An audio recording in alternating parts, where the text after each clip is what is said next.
This is ZNS Total Sports.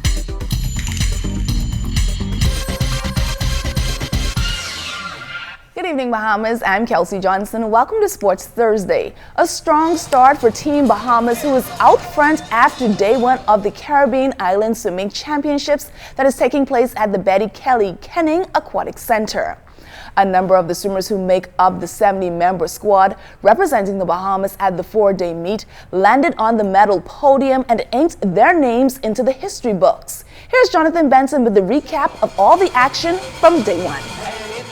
The gold rush for Team Bahamas starting off in the 18-over women's 800-meter freestyle. After obtaining the Olympic ace standard at the RBC Nationals, Joanna Evans once again on her game, winning in a new meet record time of 8 minutes 40.68 seconds.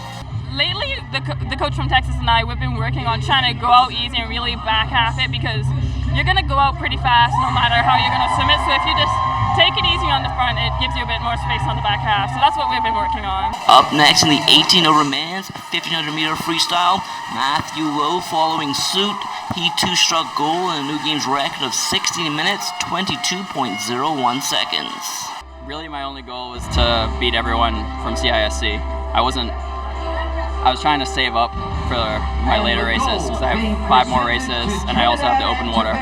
On to the 200-meter breaststroke now, and Isaac Bastian broke a record that stood since 1990, winning the 13 to 14 boys division in 2 minutes 23.43 seconds. Good, I've been trying to go close to those times for a long time now, and I'm happy that I'm finally getting there and seeing that my training's paying off. Talk about how the swimming out there in the pool. It's really good, it's really fun. Some new faces on here. I know the person who I was racing here, Daniel Trevere, he was here 2 years ago where I raced him. So it's good to see familiar faces on, a couple of new ones too. In the 15 to 17 girls 200-meter breaststroke, Aubrey Higgs also inking her name in the history books, winning gold in a record time of 2:36.83. 200 breast is one of my favorite events. I love swimming it.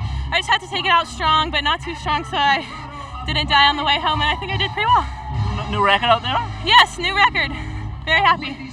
Another gold in the 200-meter breaststroke coming from Laura Morley in the 18-over women's division. Morley stopped the clock in 2:39.24.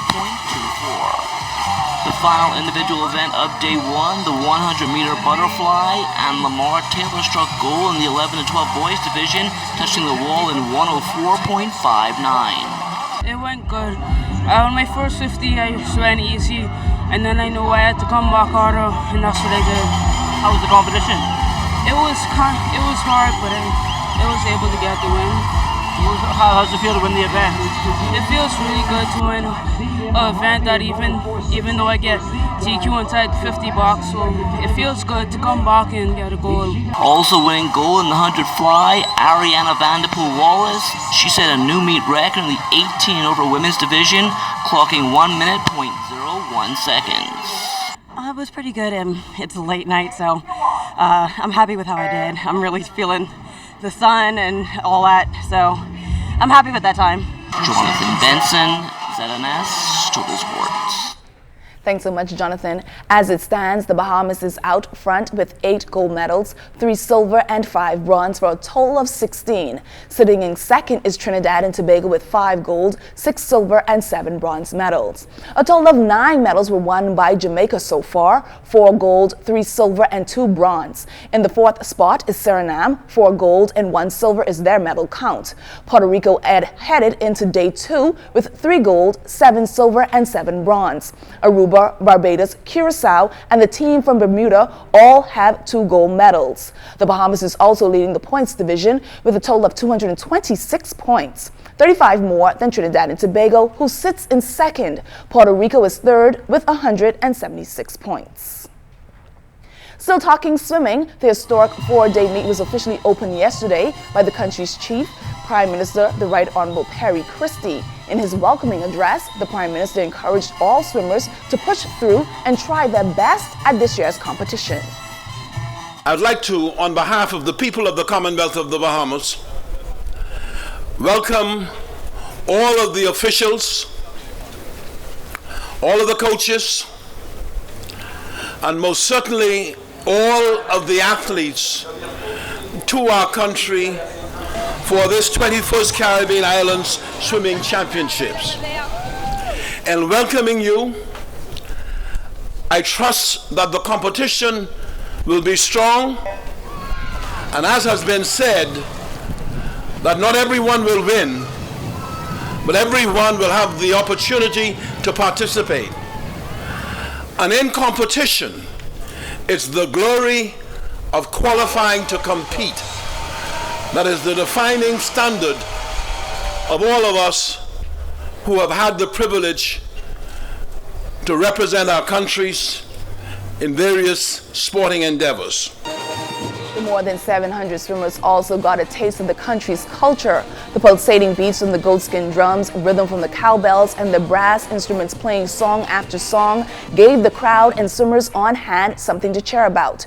President of the Caribbean Island Swimming Championships, Felix Calderon, said this year's hosting is the greatest in the region. I want to express and thank my heartfelt appreciation to the Bahamian Aquatic family and for the public authorities for the warm hospitality here in the island of Nassau. It's an honor for all of us to be here today in what will be the greatest swimming festival of our region. I want also to express my gratitude to our dear friend, President Cargill, for taking upon the challenge of organizing this event and for his contribution to the development of the sport in the region. To our coaches, to our technical officials, or to our volunteers, thank you for your great efforts to make this possible. You are the gatekeepers of our sport. The coaching staff of the men's national basketball team came under fire after the team failed to close a number of games at the Central Basket Championships. Here's head coach from the team, Mario Bowleg, who explained to our Julian Gibson just why some decisions were made. No, I never ever doubt my decision, and we had 2 timeouts left inside the game. There was 8 minutes left inside the quarter. We went in that quarter up 15 points. There is no reason I need to call a timeout, or the coaching staff and I should agree to call a timeout when you up 15 points and all the team doing is playing you man to man. What are we going to say in that timeout, Julian? You guys got to be able to handle the ball against the man to man. They've been playing the man to man all along. It was at that time that there was a mental breakdown by the players, and even when I took that distance to call a timeout, because if I used that timeout too early, we would have had 1 left.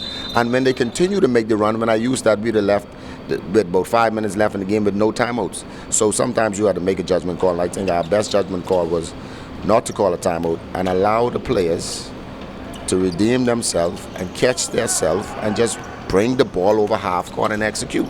That was something they couldn't do. They needed a savior at that time, Julian. Me nor Jesus could have get on the court and help them. All they had to do is take care of the basketball. But again, it's not about throwing blame. That's all the time we have for sports. I'm Kelsey Johnson.